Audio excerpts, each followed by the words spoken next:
സ്റ്റേഡിയത്തിൻ്റെ അകത്തേക്ക് ഇന്നലെ ടർഫിൽ കയറിയത് വളരെ തെറ്റാണ്, ക്രിമിനൽ നടപടിയാണ്. അത്രമാത്രം പരിപാലിക്കേണ്ട ഒരു ടർഫിനകത്ത് ഗുണ്ടായുസത്തിന് വേണ്ടി കോൺഗ്രസ് നേതാക്കന്മാർ ജില്ലാ പ്രസിഡന്റ് നേതൃത്വത്തിൽ ഇറങ്ങിയത് വളരെ തെറ്റാണ്. അതൊക്കെ ഈ നാട്ടിലെ ജനങ്ങളോട് ചെയ്യുന്ന വലിയ ഒരു എന്താ പറയുന്നത് അനാദരവാണ്.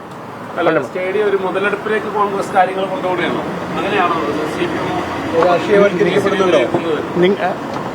അതിനുള്ളത് നിങ്ങളത് നിങ്ങളുടെ ബോധ്യങ്ങളൊക്കെ പറയും. ഞാൻ നടന്നോട്ടെ.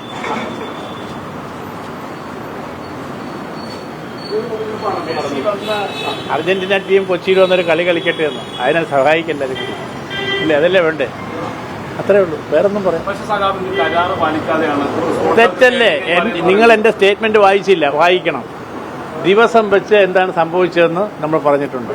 വളരെ ചുരുങ്ങിയ ദിവസങ്ങൾക്കകത്തൂടെ തയ്യാറെടുപ്പ് നടത്തണമായിരുന്നു. അത് നമ്മൾ ചെയ്തുകൊണ്ടിരിക്കണം. ഇപ്പോഴും തീർന്നിട്ടില്ല, നടക്കും, കളിയും നടക്കും. ഓക്കെ, കളി നടക്കും ഉറപ്പല്ലേ?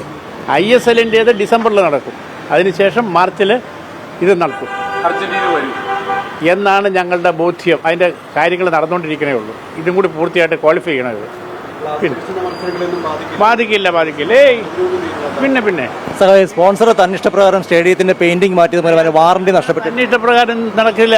ഞാൻ നടക്കുന്നതല്ല, ഞങ്ങളുടെ നേരിട്ടുള്ള ശ്രദ്ധയോടുകൂടിയാണ്. ഡ്യൂറോലാക്സ് കമ്പനി പറഞ്ഞിരുന്ന വാറണ്ടി നഷ്ടമായില്ലേ? ഡാമേജ് ഇല്ല, അങ്ങനത്തെ പ്രശ്നമില്ല. അത് ആകെ നടത്തുന്ന റിവാമ്പിങ്ങിനകത്ത് പെയിന്റിംഗ് കൂടി നടത്തിയതേ ഉള്ളൂ, വേറെ ഒന്നുമില്ല.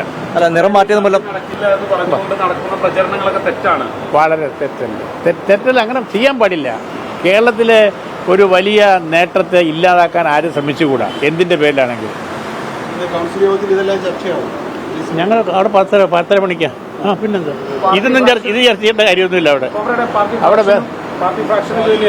എവിടെ ഫ്രാക്ഷൻ? ഏതിൻ്റെ ഫ്രാക്ഷൻ? എനിക്കറിയില്ല. അത് ഞാനൊരു ബർത്ത്ഡേ ആവശ്യം ഒന്നാണ്.